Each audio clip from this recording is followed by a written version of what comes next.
कल्पना कीजिए, लंदन की ठंडी सर्दी 1918। एक अस्पताल का कमरा जहां एक भारतीय युवक बुखार में तप रहा है। उसके बिस्तर के पास एक स्लेट पड़ी है जिस पर अजीब से गणितीय संकेत लिखे हैं। तभी दरवाजा खुलता है। अंदर आते हैं केम्ब्रिज विश्वविद्यालय के महान गणितज्ञ G.H. हार्डी। हार्डी कहते हैं, रामानुजन, आज मैं टैक्सी नंबर 1729 से आया हूं। कितना बोरिंग नंबर है ना। बीमार युवक की आंखों में एक चमक आती है।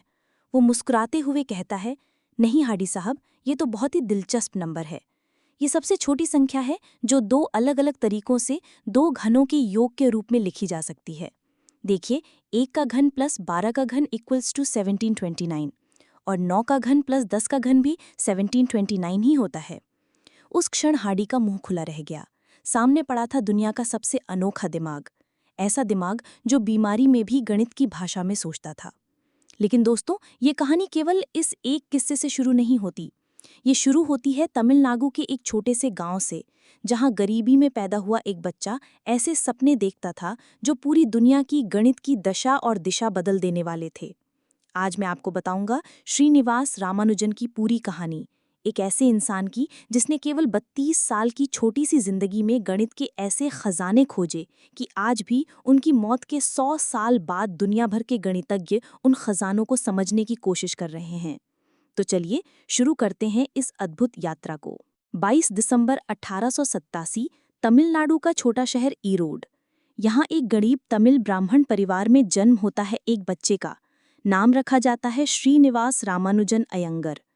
उनके पिता कुप्पुस्वामी श्रीनिवास अयंगर एक साड़ी की दुकान में क्लर्क का काम करते थे। महीने भर की तनख्वाह इतनी कम कि घर चलाना भी मुश्किल। माँ कोमल तम्मल घर का काम संभालती थीं और स्थानीय मंदिर में भजन गाकर थोड़ी आमदनी करती थीं। जब रामानुजन केवल 1 साल के थे तो परिवार कुंभकोणम शहर में रहने चला गया। यहीं रामानुजन का बचपन बीता। लेकिन ये बचपन आसान नहीं था दोस्तों। जब वो सिर्फ 2 साल के थे तो उन्हें चेचक हो गया। उस समय ये बीमारी जानलेवा मानी जाती थी। उसी साल थंजावुर जिले में चेचक की वजह से 4000 लोगों की मौत हो गई थी। लेकिन किसी चमत्कार से छोटा रामानुजन बच गया। शायद प्रकृति ने उसे किसी खास मकसद के लिए बचाया था। 5 साल की उम्र में स्कूल भेजा गया।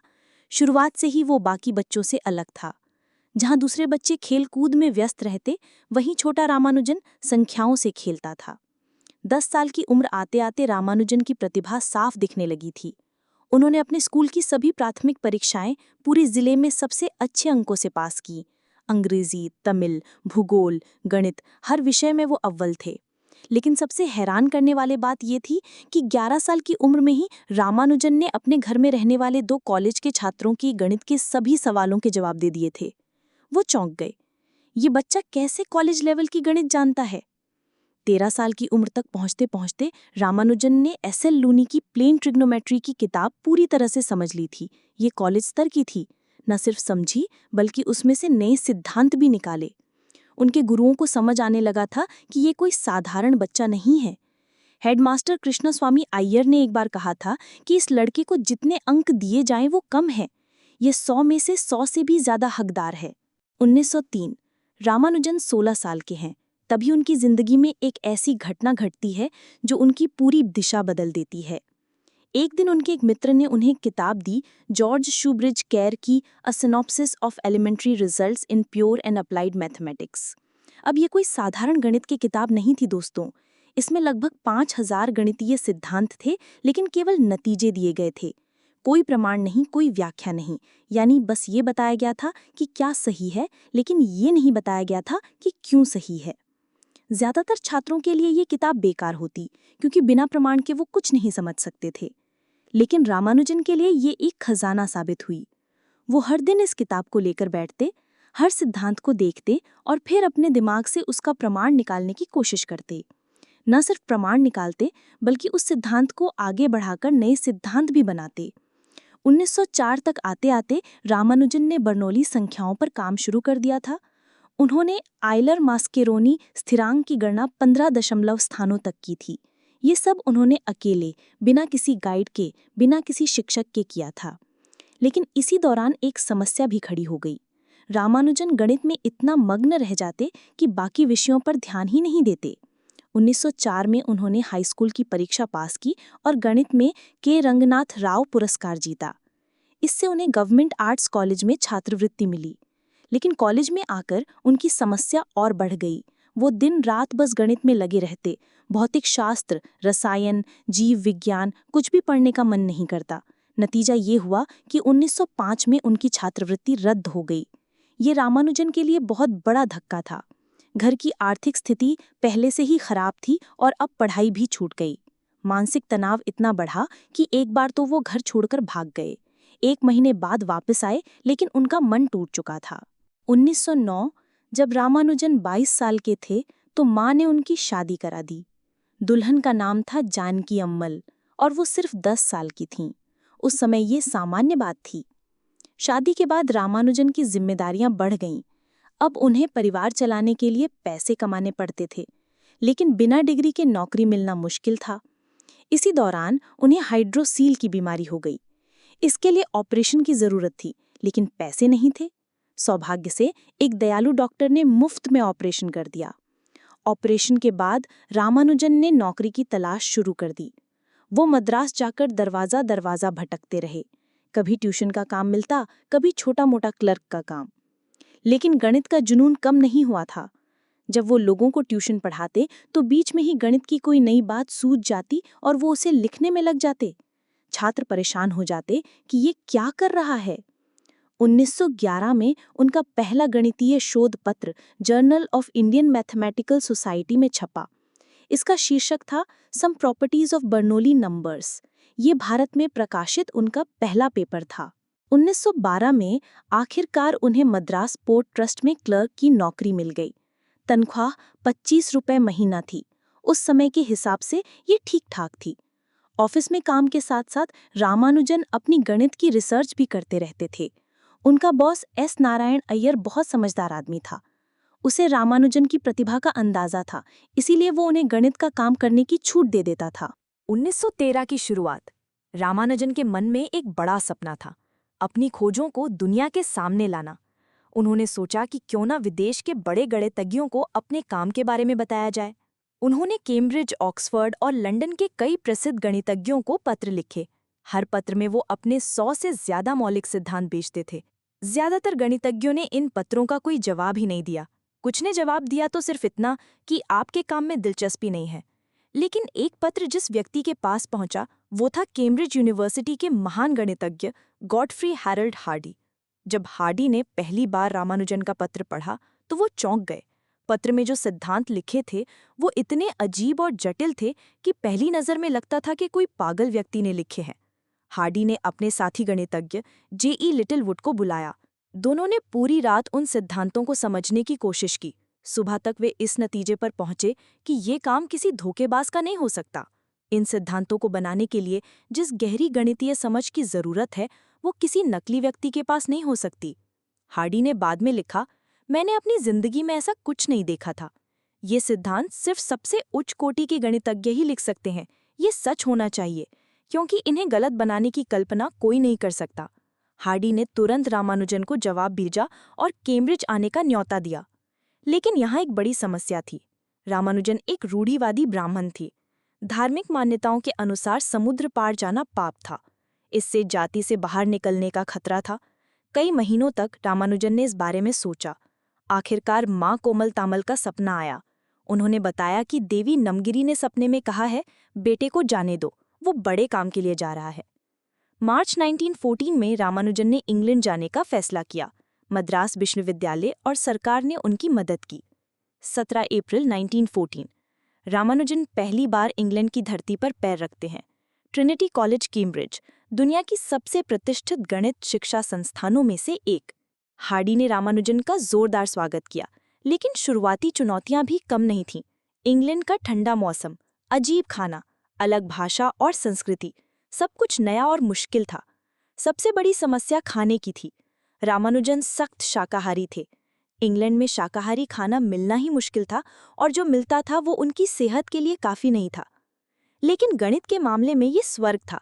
हार्डी और लिटिलवुड जैसे दिग्गज गणितज्ञों के साथ काम करने का मौका मिला। हार्डी की सबसे बड़ी चुनौती ये थी कि रामानुजन को पश्चिमी गणित की कठोर प्रमाण पद्धति सिखाना। रामानुजन के पास अद्भुत अंतर्ज्ञान था। वो तुरंत जान जाते थे कि कोई चीज सही है या गलत, लेकिन वो ये साबित नहीं कर पाते थे कि वो सही क्यों है। हार्डी ने धैर्य से रामानुजन को प्रमाण की कला सिखाई। दूसरी तरफ रामानुजन ने हार्डी को अंतर्ज्ञान की शक्ति दिखाई। इस संयोग से अद्भुत परिणाम निकले। 1916 में रामानुजन ने कैम्ब्रिज यूनिवर्सिटी से बैचलर ऑफ आर्ट्स की डिग्री हासिल की। उनका सबसे मशहूर काम था पार्टीशन फंक्शन पर। ये बताता है कि किसी संख्या को कितने अलग अलग तरीकों से छोटी संख्याओं के जोड़ के रूप में लिखा जा सकता है। हार्डी और रामानुजन ने मिलकर इसके लिए एक शानदार सूत्र बनाया। रामानुजन ने पाई के लिए भी कई अद्भुत सूत्र किए।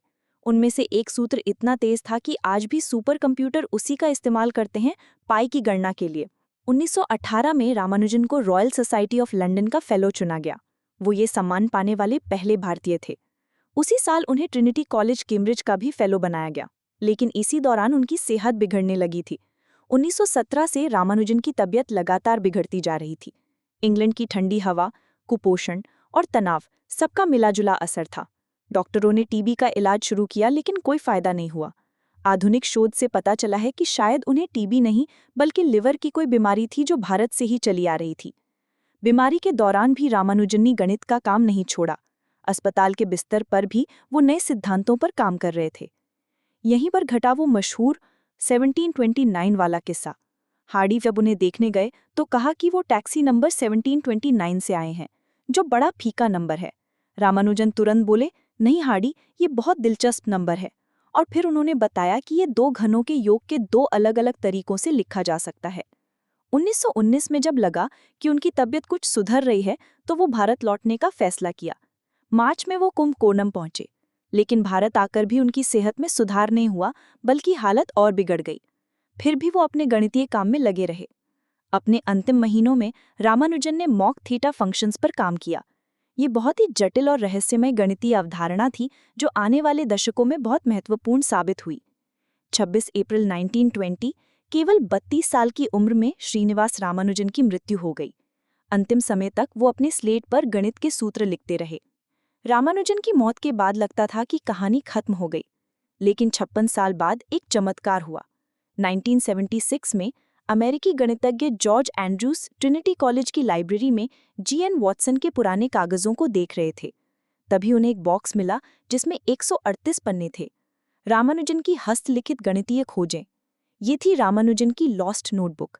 इसमें 600 से ज्यादा गणितीय सूत्र थे जो पहले कभी नहीं देखे गए थे। ब्रूस बेंडिट नाम के गणितज्ञ ने कहा, यह खोज उतनी ही महत्वपूर्ण है जितनी संगीत की दुनिया में बीथोवन की 10वीं सिम्फनी का मिलना। आज 21वीं सदी में रामानुजन के सूत्र कंप्यूटर साइंस, फिजिक्स, क्रिप्टोग्राफी और यहाँ तक कि क्वांटम कंप्यूटिंग में इस्तेमाल हो रहे हैं। उनकी पाई की गणना के सूत्र आज भी सबसे तेज हैं। उनके पार्टीशन थ्योरी के काम से आधुनिक कंप्यूटर एल्गोरिदम बने हैं। मॉक थीटा फंक्शंस का इस्तेमाल स्ट्रिंग थ्योरी में हो रहा है। गूगल, माइक्रोसॉफ्ट जैसी कंपनियां आज भी रामानुजन के सूत्रों का इस्तेमाल करती हैं। भारत में 22 दिसंबर को राष्ट्रीय गणित दिवस मनाया जाता है, रामानुजन के जन्मदिन के सम्मान में। दोस्तों, रामानुजन की कहानी हमें ये सिखाती है कि प्रतिभा कहीं भी, कभी भी, किसी भी परिस्थिति में पैदा हो सकती है। गरीबी, भाषा की बाधा, धार्मिक बंधन कुछ भी सच्ची प्रतिभा को रोक नहीं सकता। उन्होंने कहा था, कोई भी गणितीय सूत्र मेरे लिए तभी मायने रखता है जब वो भगवान के विचार को व्यक्त करता हो। आज जब आप कोई एप्लीकेशन डाउनलोड करते हैं, इंटरनेट पर कुछ सर्च करते हैं या जीपीएस का इस्तेमाल करते हैं, तो कहीं ना कहीं रामानुजन के सूत्र काम कर रहे हैं। एक छोटे से गांव का लड़का आज पूरी दुनिया की टेक्नोलॉजी को चलाने में मदद कर रहा है। यही है असली अमरता। अगर आपको भी गणित से प्रेम है तो याद रखिए, हर समस्या में एक सुंदर समाधान छुपा होता है, बस उसे खोजने की हिम्मत चाहिए। रामानुजन ने जो रास्ता दिखाया वो आज भी खुला है। कौन जाने अगला महान गणितज्ञ आप में से ही कोई हो। अगर ये वीडियो आपको पसंद आया तो लाइक करना न भूलें। कमेंट में बताएं कि रामानुजन की कौन सी बात आपको सबसे प्रेरणादायक लगी। और हाँ, चैनल को सब्सक्राइब करना न भूलें, क्योंकि ऐसी ही प्रेरणादायक कहानियां लेकर आते रहते हैं। धन्यवाद।